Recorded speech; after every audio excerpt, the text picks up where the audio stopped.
তানিশা সকালে গোসল সেরে চুল মুছতে মুছতে আমার কাছে এসে বলল, কাল রাতে তুমি আমার চুল ধরে টানাটানি করছিলা কেন? চুল ধরে টেনেছি কই না তো।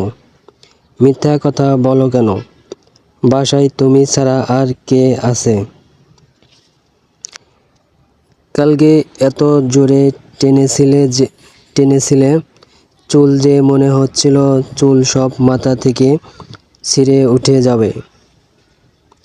আমি বললাম, ভুতুড়ে ব্যাপার, বাজে কথা বলো কেন? এরপর থেকে এমন চুল ধরে টানাটানি করলে রাতে পাশে শুতে দিব না। তানিশা আর আমার বিয়ে হয়েছে 1 মাস। 1 মাসের বউকে ছেড়ে আলাদা শোয়ার মতো কষ্ট নব বিবাহিতের মনে আর নাই। বললাম, আর হবে না। আমার শুকনো মুখ দেখে ও হেসে ফেলে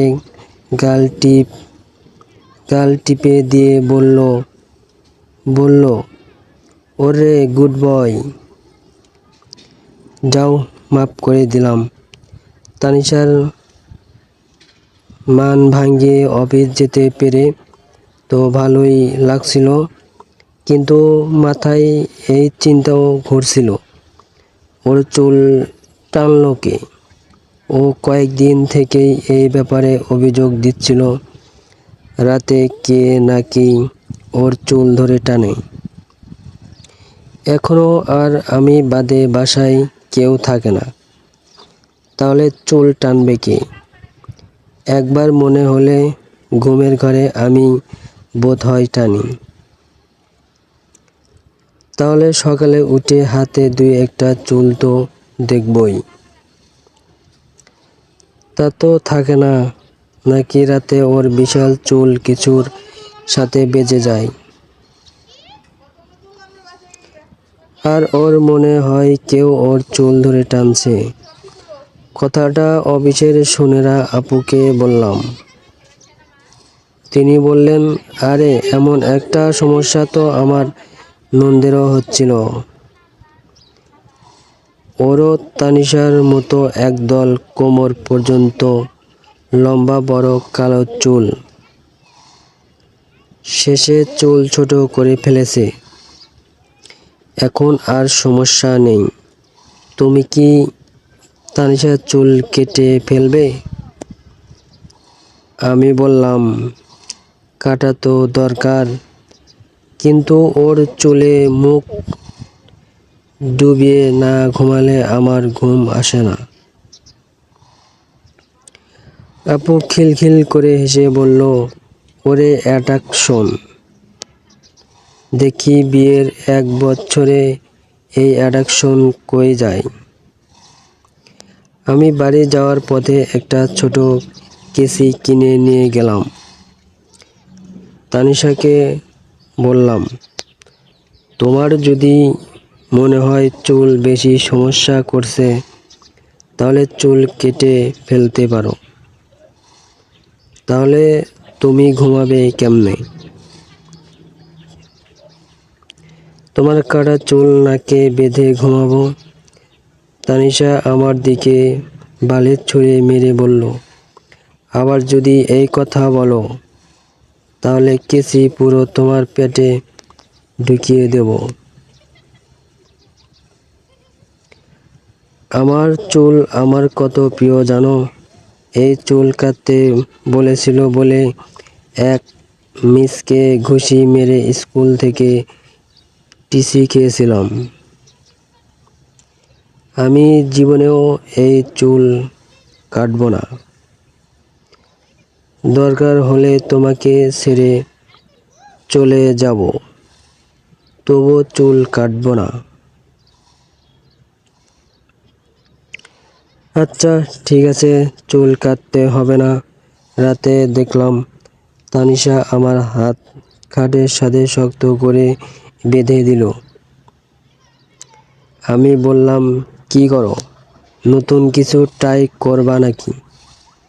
ওরে বদ, তুই যাতে আমার চুল নিয়ে রাতে আর টানাটানি না করতে পারিস, তাই এই ব্যবস্থা। এখন ঘুমাও, আর কিছু করতে দিব না রাতে। মাঝরাত, ঘুম ভেঙে গেল হঠাৎ তানিশার চিৎকারে। আমি জেগে উঠে দেখি তানিশা এক গোছা চুল হাতে ধরে বসে আছে। আমার হাত খোলা। তানিশা কাঁদতে কাঁদতে বলছিল, এবার প্রমাণ হয়ে গেছে তুমি ছাড়া এই কাজ কেউ করে না। আরে কি হয়েছে? আমি কি করলাম? আমার চুল ছিঁড়েছ? আরে চুল ছিঁড়ব কিভাবে? আমার হাত তো বাঁধা ছিল। রাতে তোমার ঘুমাতে সমস্যা হচ্ছিল বলে তোমার ঘুমের মধ্যে আমি হাত খুলেছি, আর তার এই প্রতিদান দিলে তুমি। আজ একদম চুলই ছিঁড়ে ফেলেছ। যাও, আজ থেকে তুমি আমার পাশে শুতে পারবে না। আমাকে কোলবালিশ দিয়ে ড্রয়িং রুমে পাঠিয়ে দিল ও। পরদিন মনমরা হয়ে অফিস করলাম। সোনেরা আপু জিজ্ঞেস করলেন, কি হয়েছে? আবুকে সব বললাম। তিনি মুচকি হেসে বললেন, শোনো, আমার কেন যেন মনে হচ্ছে তোমার বউ নিজেই নিজের মাথার চুল ছিঁড়ে ঘুমের মধ্যে। তুমি একটু নজর রেখো তো। ভালো বলেছেন তো, আমি সত্যিই নজর রাখব। আর ড্রয়িং রুমে শোয়া নিয়ে ভেবো না।